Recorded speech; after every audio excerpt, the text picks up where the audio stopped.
computer. Great. I am very fortunate to speak with the wonderful Michael Leonhart. And one review, one podcast, one interview cannot do his career justice because he's a trumpeter, obviously, he's a composer, he's an arranger. He has a career which has spanned well over 30 years, and Wow. a recording career was started when he was 17 as a Grammy winner. And there's so many projects I would want to dig into with Michael, but we're going to start with what he's currently working on now. And Mike, you are involved with JSWISS. He just put out a new album.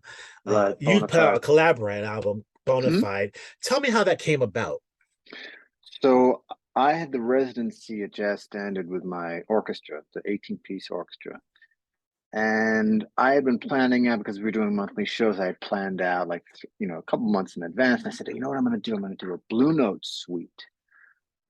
And I'm going to go back and do some like interesting Duke Pearson and Elmo Hope and some weird stuff, some obscure Wayne Shorter songs. And I thought, you know Hmm. what? And why don't I want to find the source of some weird hip hop stuff that was sampling Blue Note, whether it be Lou Donaldson or, some of the weird Herbie stuff. Um, and then I thought, well, to really have this lift off, because I knew that the drummer who was going to be doing the shows could handle hip hop, and we can come back to that. But like, it can't be done. If it's going to be a jazz version of a hip hop thing, that's one thing. But if you're going to have an MC, it really needs to have that kind of boom bap like sound and beat to Hmm. it. So I knew that the drummer would be cool, and I thought, let me get an MC. So who was I gonna, there was my idea was like getting Black Thought from the Roots or someone. Then I realized, well, they're traveling. He's gonna be very busy. I thought, there's got to be an MC somewhere in New York, Brooklyn, Bronx, Queens that could fit. So I asked around, and I think it was EJ Strickland and his brother Marcus Strickland who said, "Oh, JSWISS, you should check him out." So I checked Okay. out the sound. I thought, "Oh, he's legit. This is gonna be great." Then I spoke to him. I said, "Do you want to come in and do two songs, Electric Relaxation Okay.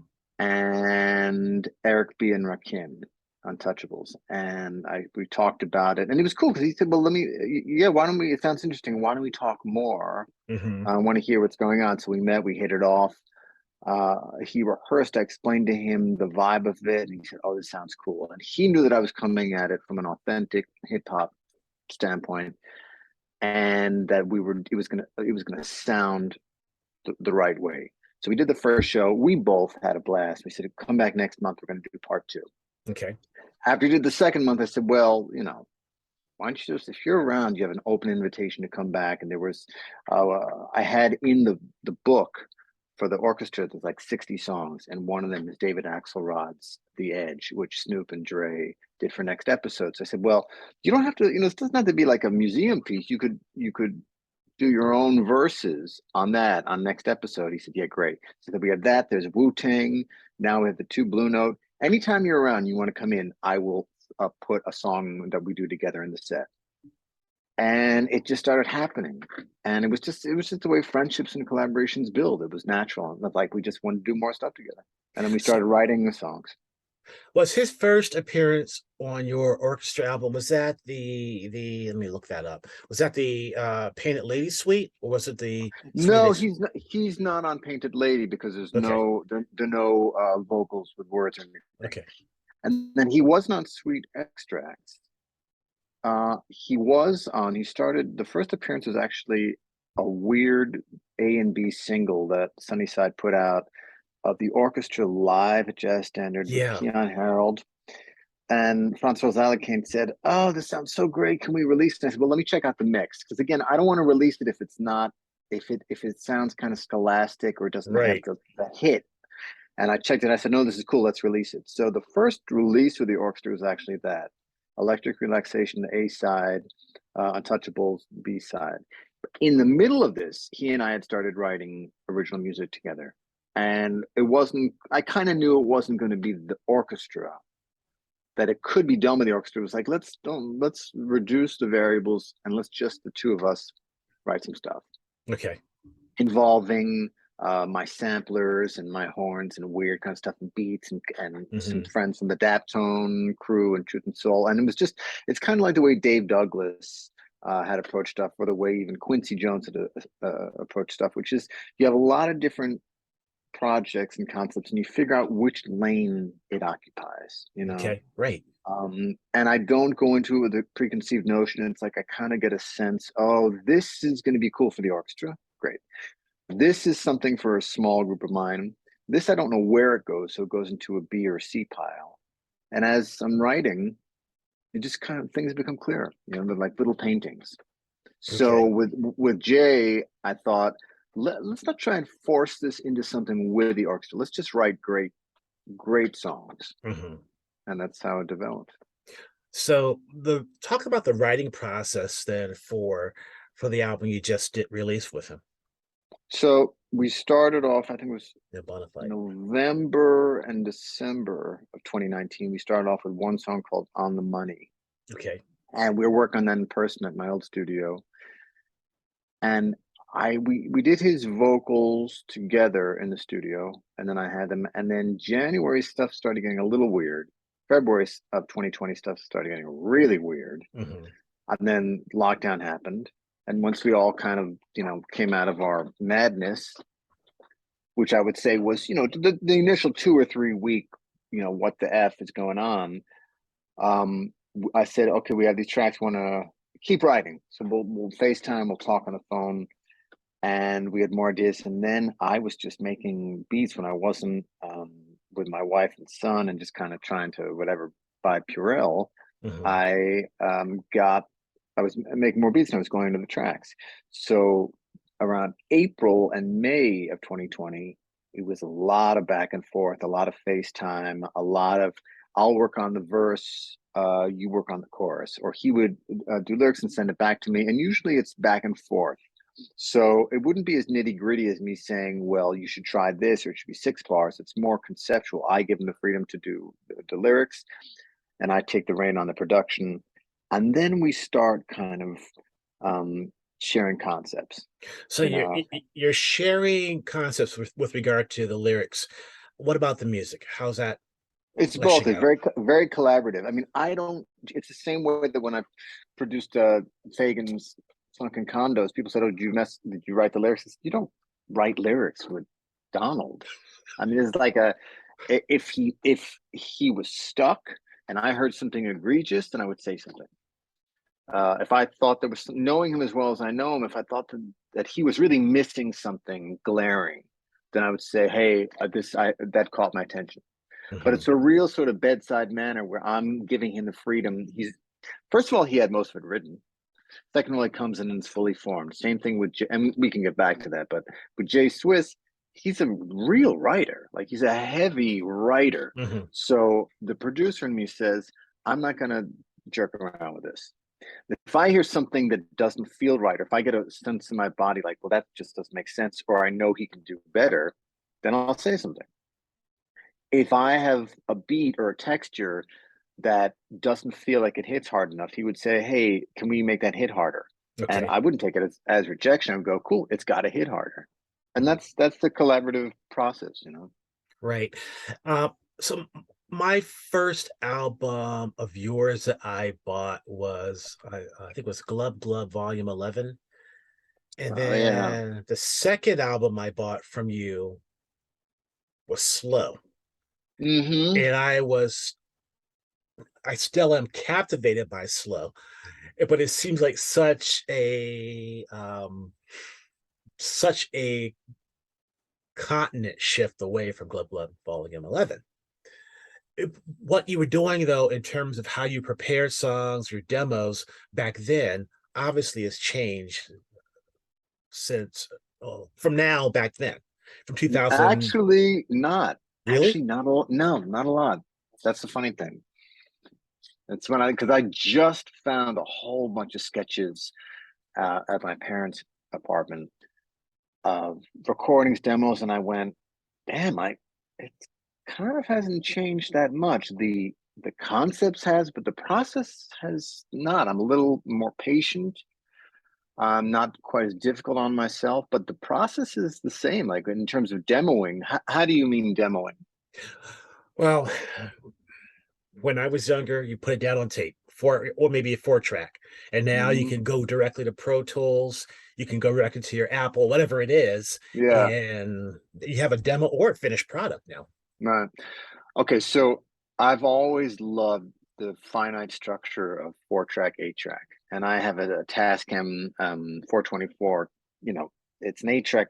It's a tape cassette that I keep in the studio.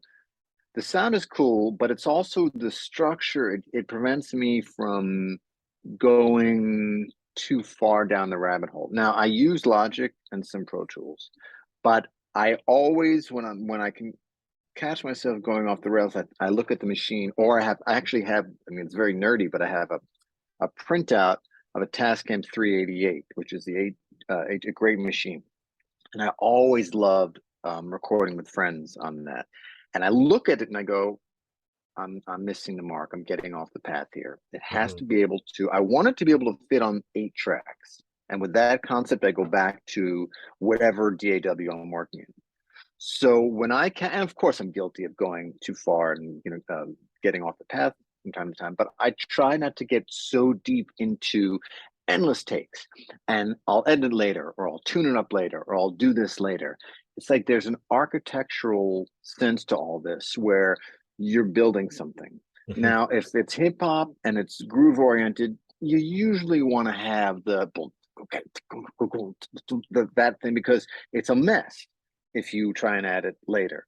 Okay. Now, if you're doing something like Bjork or Jay Dilla or or like James Blake, where it's going to be, then it doesn't matter.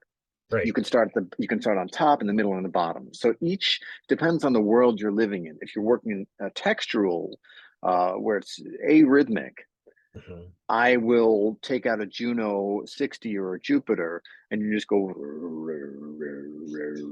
and now you're starting in the middle layer. So there's always a different approach, but the approach really hasn't changed that much. With Glub Glub, there were demos, but I've always approached demos. It just was never my style to approach demos with the idea that they're going to all be replaced. Mhm. Every demo that I've done, it's usually like this could maybe be the final thing. Now that Oh, might be because I'm an impatient, but I also kind of love the sounds that I used from the beginning. You know, right. it's pretty rare that I demo something with the idea of going, all of this is going to be redone from soup to nuts. Right. So with this project, before it started, you were on tour with Steely Dan. Then the world changed, obviously. Right. Did you have projects lined up during your break with Steely Dan? Well, the idea of a break with Steely Dan is kind of misleading. Like we typically do 3 to 4 months a year. That's what it's been since 2007. But you Mhm. never know. You can never count on that because Donald's kind of mercurial and he's not. He's open about it. He says, "I think we're going to do, next year, but it's not. I don't know if we're touring next year, and it's not like it's planned out. It's not the Stones or Oh, something okay. where So I always have stuff planned just for survival. And while I love playing with Donald, it's like, now knock on wood, it's been a while and it's part of a family, but I've always assumed I could be replaced. Everyone does. Yeah, but So, I mean, you've been there since 1996. Your sister's been there since 1996. Yeah, you're the last two standing band um, members from yeah, from the second phase of touring, which is remarkable given how quick. yeah, it is remarkable. When you go back, Kat Russell was there in '94 and then she wasn't. So depending Right. on like, She's been there and on and off. I don't know. Yeah, my sister and I have been around for 22 years now. No, 26 years now. And I think part of the reason why we're still around is hopefully we kick ass musically, but also we never take it for granted. I never assume I'm going to be there.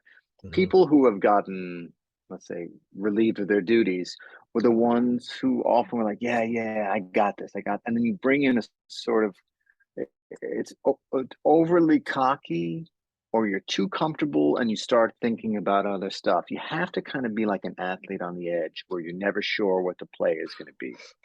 And that brings a certain alertness and a certain energy, not nervousness. It's like this calm matched with, this could be the last show that I ever do with this band. So let's make it count. And if you keep on doing that, then you're going to have great show, great shows night after night. Great. I appreciate that. I want to ask you about a few songs on the new album with JSWISS. The song Bonafide, which has a drummer, Nick Mm, Mobshan. Was he the drummer that you were talking about yeah. earlier? Tell me about the song. How did it come about, if you recall? So Nick Mavsham is actually first a bass player. He's a bass player on most of Amy Winehouse's album. Did not know that. So, and he's an old friend. He's a little younger than me, but he's a great bass player. We've played together uh, in El Michael's Affair and Sharon Jones and the Dat Kings, and Antibalas, Menahan Street Band. He's just a great bass player. He Mhm. happens to also play drums amazingly well. Now, typically, what guys like Mark Ronson have asked for is to get Nick on bass and Homer Steinweiss on drums. Okay.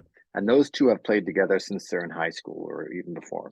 And that's cool. And Homer is on a bunch of tracks on the Bonafide album.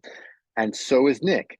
Now, the people who have known Nick and Homer for a long time, like myself or Leon Michaels, who also went to school with them, typically, it's like an actor. It's like De Niro and Pacino. They each do their different thing, and they really respect each other. I'm talking as drummers. Mhm. So Homer will do his thing, and if you want something a different kind of flavor, a different kind of hit, you ask Nick for it.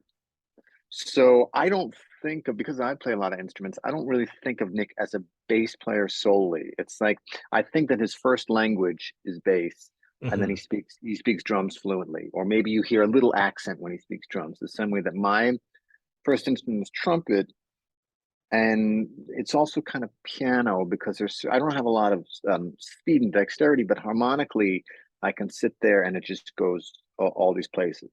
But on drums, I have an accent. It's not my first. I play drums with a lot of people, but it's not my main instrument, and I have a lot of flaws and shortcomings on the instrument. But they're So with asking for Nick, your. But they're they ask asking because I have a certain your feel, swagger. right? Yeah, and I do have a feel that I have a unique feel. It's like somewhere between Levon Helm and it's just kind of this weird, you know. It's the same way that I speak, and there are times that the drummer that I want on a song of mine is me, and it's not. I know that it's gonna get that thing. Now Nick can get close to it, and Homer can get close to it, and I can't do what they do. Right. So to get back to Nick, that was a session. I think I took an alternate take from an MLO song, and we were working on it because we were rolling tape out in Brooklyn, and it might even be an unreleased song.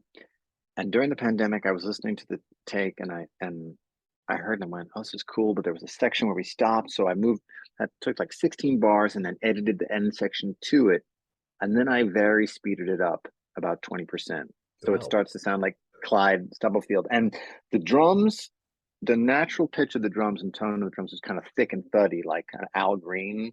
Mhm. Um, so when I pitched it up, it sounded like a soprano snare. So it worked, or like a piccolo The snare. piccolo snare, But right? yeah, so it wasn't trouble. It was kind of cool. So you get, and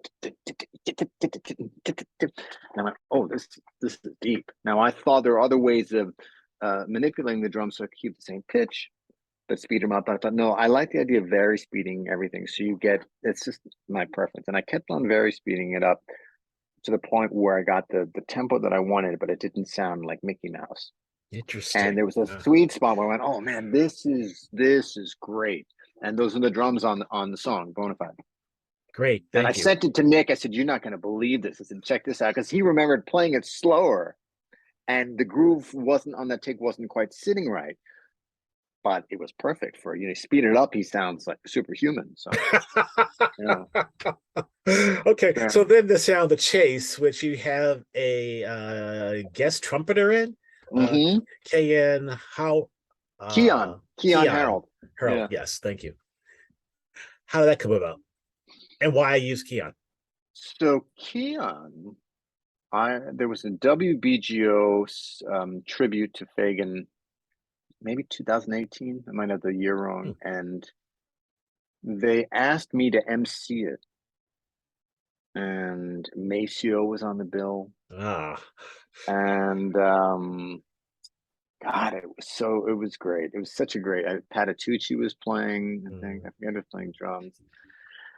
And at the last minute, about we said, "How do you feel if Keon Harold plays trumpet?" I said, "Yeah, he's great." And we hadn't met, but Keon, played all the. He's incredible. He plays with Common. He plays a deep jazz trumpet player. He also can understand the hip hop world mhm.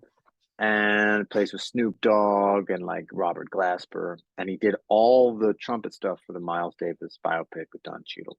Oh, right. Okay. So they said, "What do you think? Well, is that troubling? Is that tough to have two trumpets?" I said, "Don't worry about it. That's totally cool. Keon will be great." So I was putting together a lot of charts, and it was a lot of spinning plates. And Keon came in, and he sounded great.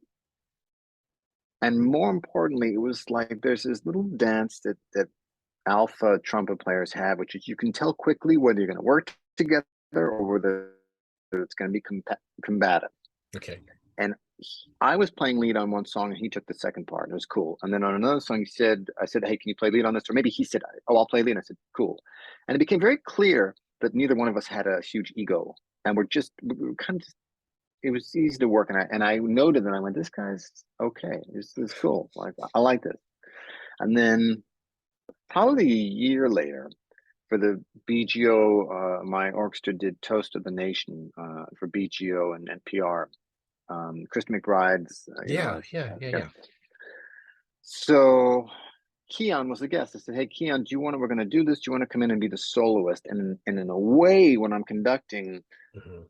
it's like I'm casting him as myself. Now, Keon is a monstrous trumpet player. So it's fun for me because he plays differently than me, but I also know that I can push him. Like he can just keep on going and going. So it's so much fun for me to be conducting, and then he's occupying the role that I would play if I wasn't conducting.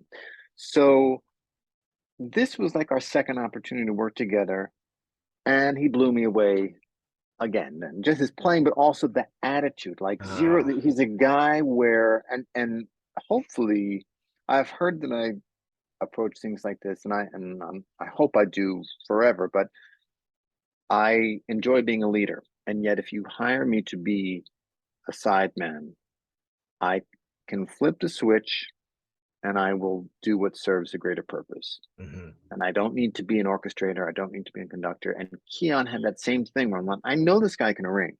I know he understands the whole thing.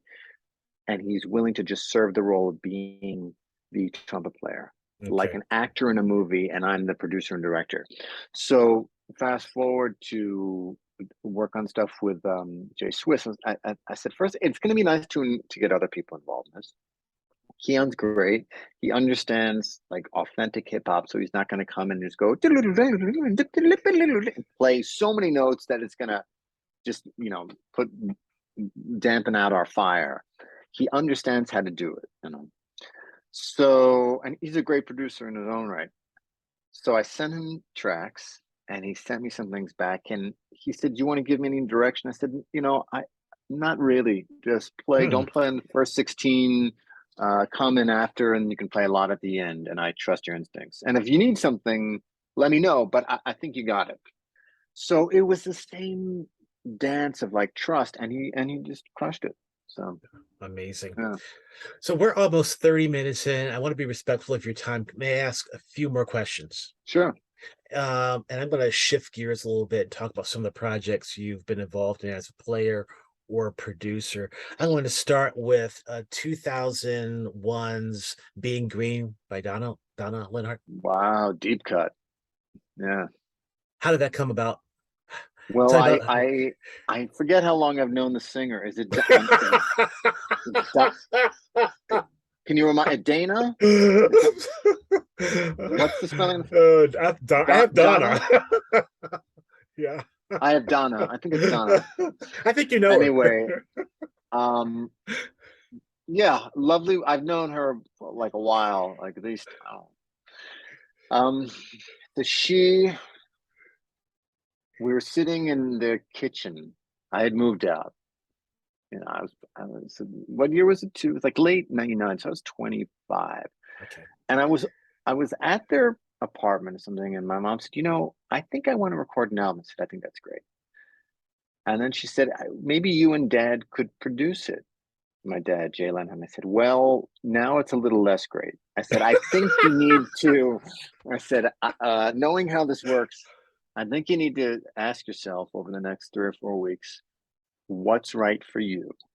It should be dad producing it or me, but I don't think it's going to be fruitful to have us both. And she said, oh, and so she came back like 2 or 3 weeks and she said, I spoke to dad and I've been thinking about it and I'd like you to produce it. And I said, that's wonderful. It's fine with me. And dad can play. I said, but you need someone to helm. You don't want too many cooks in the kitchen, right? And they were both totally on board with it. And then we started recording at Manhattan Studio. Well, no, we did some things. We did a little demoing again at my studio, but it was, you couldn't really do everything there. So I figured out what would be added to what we wouldn't even start recording, what we'd save for live. And when we got to Manhattan Studio on 37th Street, I remember there was a day where we came in, we had a 6-hour session, and Mm. she showed up on time and she brought me some mail from home. And she went, this came for you, by the way. And that's an old thing. And then that's a letter from an old mom. I said, I can't, it's hard for me to switch gears. Like, maybe, can you give me any mail at the end of the session? And it was two things at once. It was like mom and son with mail and bills and The this and that. And producer arranger piece, yeah. right? And I said, my head is going to explode. So that was sort of the first step of laying down the groundwork, the foundation. And then about 3 weeks later, it was very sweet. I was really proud of her. She said to me, Michael, I said, what is it? You're you're not listening to me. I said, what do you mean? She goes, I'm telling you, about a tempo on something, and you're not listening to me. And this is my album. And I went, you know what? You're right. You're absolutely right. I'm sorry, I'm not listening. And it was me kind of steamrolling, and it was really sweet that she said it.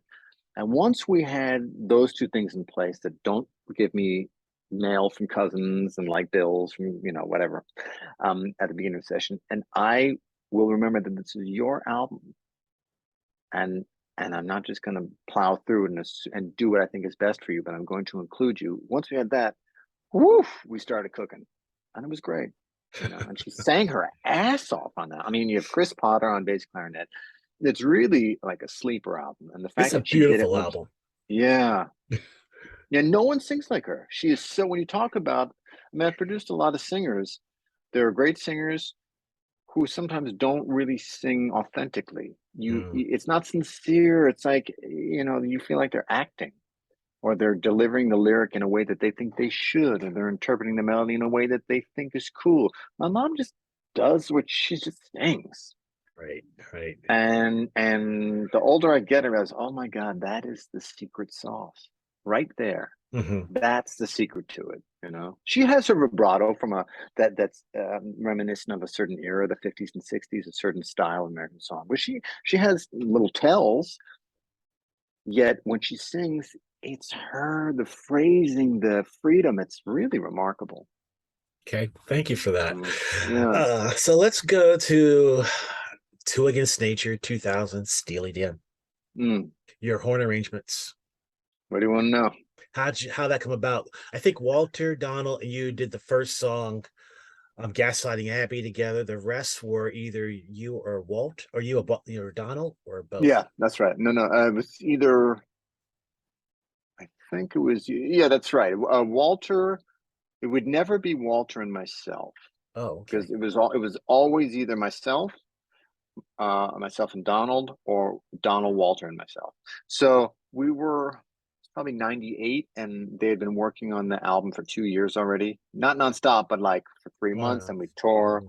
Then they'd go to Hawaii, and then they'd book 3 sessions. And it was through the grapevine, oh, I hear things are being recorded. And we all knew they were. And pre-internet and accessibility to USB drives and all that stuff, you didn't really hear them. It was too much. You couldn't just open up a laptop and play an MP3. Mhm. You had to be in a studio to hear something. So no one really heard stuff. And then Donald talked to me about the album and saying, we're going to go in. And I think I said to him, I would love to throw my hat into the ring to arrange stuff. And he said, can you take rejection? I said, yes, I can take rejection. And he said, I'm serious. And I said, so am I.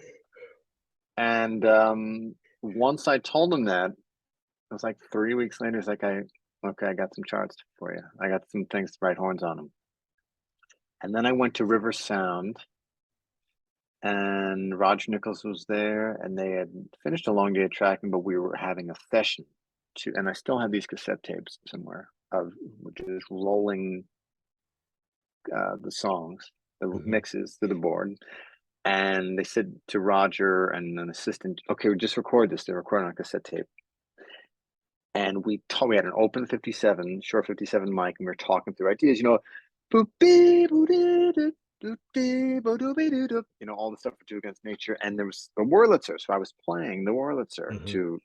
and I was really coming from a Tom Scott, Victor Feldman in terms of voicings on the piano, and Tom Scott in terms of the approach to the sound of the horns. That's what I Mhm. was hoping we could steer it towards. And I was playing the intro on Whirly with a little vibrato to Two Against Nature. And I think Walter said, hey, Roger, just record this onto tape.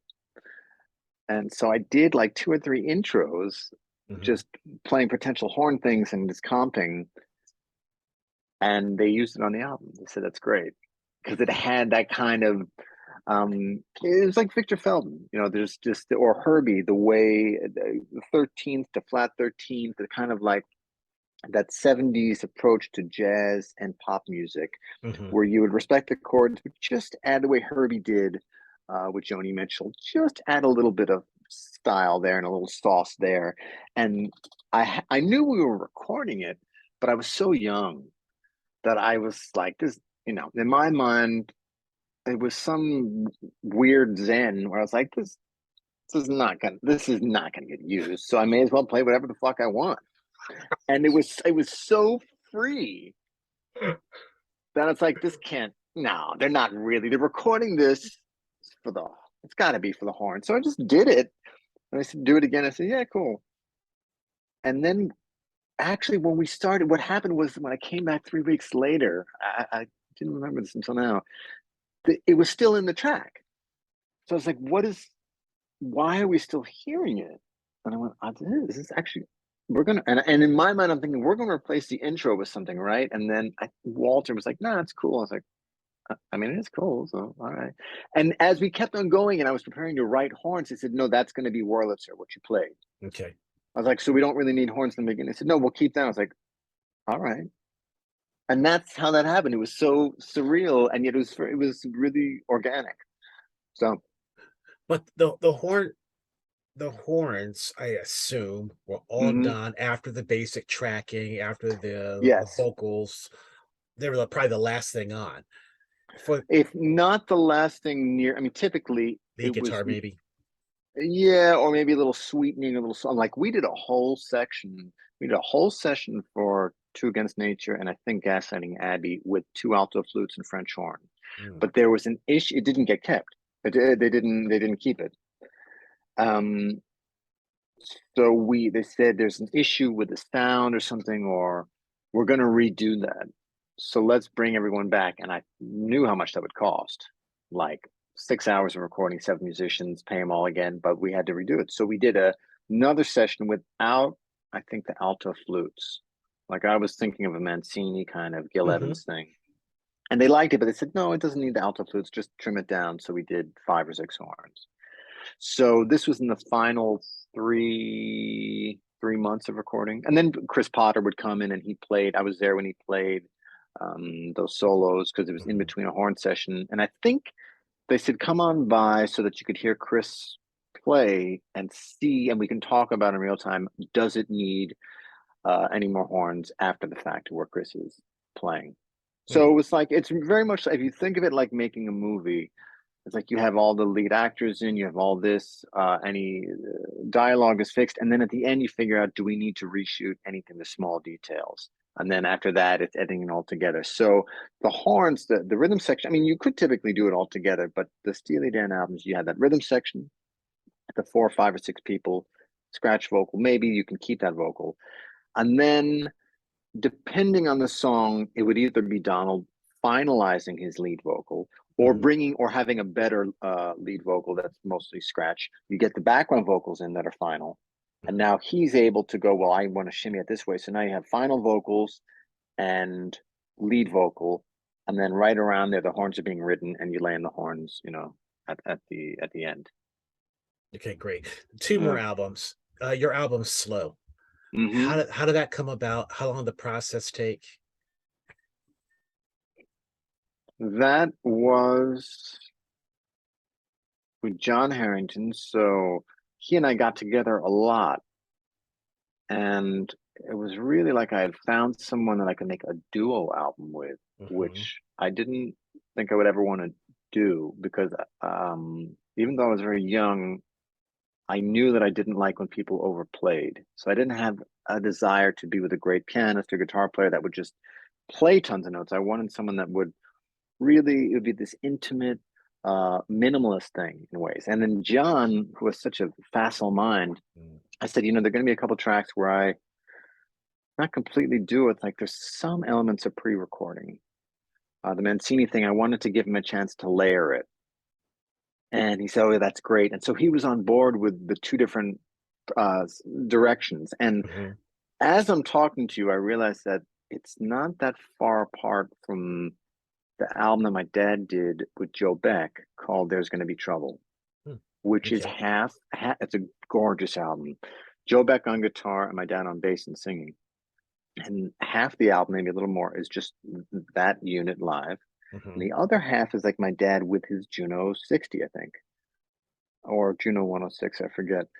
And he would do ding, ding, ding, ding, ding, ding, ding. He would program in these things, and then he and Joe would play on top of it. Wow, And I had I'm no re I'm idea. real. Oh, it's a great album. And I think I just made this revelation now, like this realization that that was a blueprint that was laid out that that was normal to me. Someone said you can do any kind of album you want as long as it sounds good in the end and it sounds cohesive. So at that with that as the blueprint, I thought they're going to be a batch of songs that John and I do live. There's really no need to over rehearse it because I don't want to ruin the magic. I know we'll Mhm. get the tempo, get the keys, and then they're going to be maybe 3 or 4 like the title track "Slow," Beautiful Drelo, which I know I played guitars on. I laid that down, and then we came into the studio, Avatar, which is now Berkeley Power Station, Mhm. and we added things there. So it was these two different lanes, very live and things that were kind of built up a little bit, and then we added the live element at the end. It was great. It was Fantastic. John was so wonderful, and it's a very special album. And it was an album where I just decided, oh, I'm going to sing, and it was fun.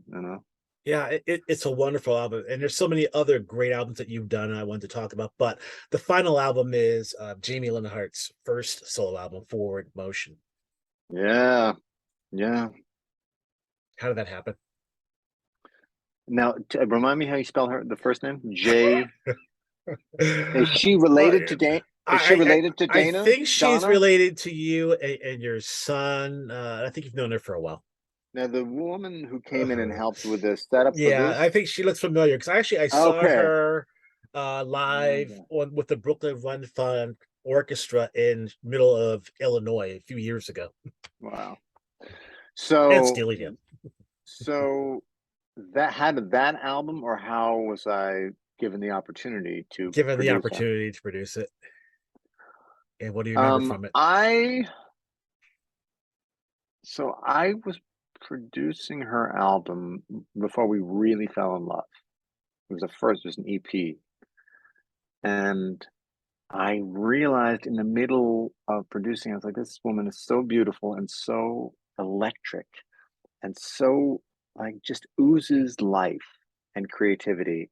And I was like, I'm falling madly in love. And this is not the time to tell her. So Wow. we finished the album, and it was like 2 or 3 months afterwards. I was very patient, and then I confessed my love, and it was reciprocated. And then we wound up getting married, and then she wanted to do the full album. I said, I'd love to produce it. And she said, would you do the arrangements? She said, you really understand my voice? I said, it'd be my pleasure.